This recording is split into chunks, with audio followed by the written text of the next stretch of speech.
And a look at our top stories. Time now to see what's making some of the day's business and financial headlines, starting with the Chinese economy under pressure from the coronavirus epidemic. Cole Stengler is here to tell us more. That's right. Well, markets finally opened Monday after an extended break for the New Year holiday. It was not a very pretty picture.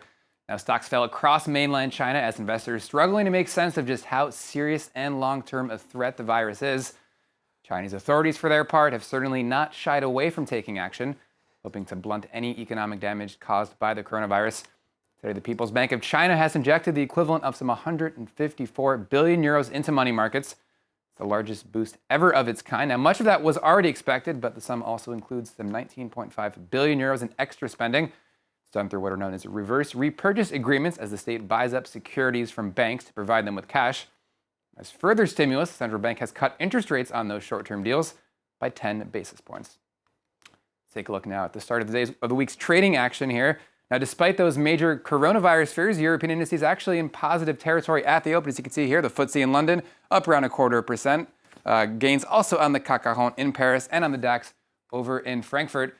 Not so good of a day on the Asian markets, on the other hand. Some slight gains in Hong Kong, as you can see, but the Nikkei in Japan finishing the day in negative territory. Biggest losses, though, coming, of course, on the Shanghai Composite, which fell as much as 9% on Monday, despite those stimulus measures. Ultimately fell around 8%, with firms in real estate, construction, and manufacturing among the hardest hit. Now, earlier, France 24 spoke with market analyst Stephen Innes to get some insight on those losses in Shanghai. He said they're maybe not as bad as they seem. Yeah, it was a little bit further than we had expected, but as we've seen, the market has sort of settled in around to that 8% level, and that's pretty much on what market expectations were. Look, we knew it was going to be a big earthquake when the market opened today, but it's the aftershocks that the market's really focusing on, and it's a little bit calmer than expected, so business as usual, so it seems for the time being. Meanwhile, shares for Malaysia's Air Asia Group have taken a plunge Monday. It's after allegations by Britain's Serious Fraud Office involving Airbus. Says the European aerospace giant paid a bribe of $50 million to win plane orders from AirAsia, which is the continent's largest budget airline group. It's denied any wrongdoing. Meanwhile, regulators in Malaysia are looking into the corruption allegations, while Airbus has yet to comment on the investigations. Now, next up, as the state of Iowa holds its first in the nation caucus, kicking official nominating process for the 2020 presidential race, kicking that off, the state is also benefiting from the financial windfall that the event brings every 4 years. Catherine Viette has more. The Iowa caucuses are big business. Every 4 years, the state is inundated with campaign workers and the media, as well as self-described political junkies on holiday. So what we do is we get a link from the Des Moines Register, and we follow the candidates. So there's a candidate tracker. And so we go to as many events as we can to see the candidates up close and personal. It's very exciting for us. Local businesses have gotten in on the act, too, selling T-shirts and other caucus-related swag. It is like having a small university dropped onto Des Moines every 4 years. There are so many people who show up to work here. This weekend will be wild, and then the day after is pretty surreal. You'll have people, staffers with roller bags on their way to the airport coming into the store to get their last souvenirs. The spending influx covers campaign expenses like rental cars, office space, meals, and voter databases.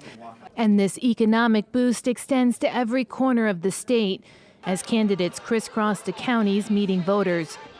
The biggest beneficiary is the capital, Des Moines, where hotel rates can double during this period. Local officials estimate that in the final week before the caucus, hotel revenue will generate just over an extra $11 million. But by far, the most spending is reserved for advertising. During the past 13 months, $63 million has been spent on TV ads. No matter the results, Iowa comes out a winner.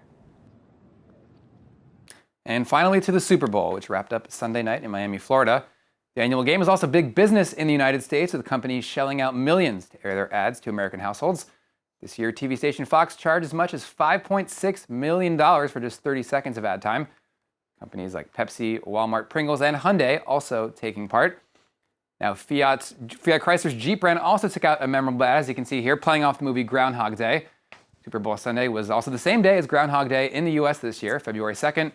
The company got Bill Murray to reprise his role from the film here, as you can see here. Well, 27-year-old movie, but apparently company banking on the fact that this is still going to interest viewers today, and it seems to have worked. Hey, it works for me. I tell you what the best part of that movie is? Bill Murray quoting French poetry. It's actually a Jacques Brel song, though.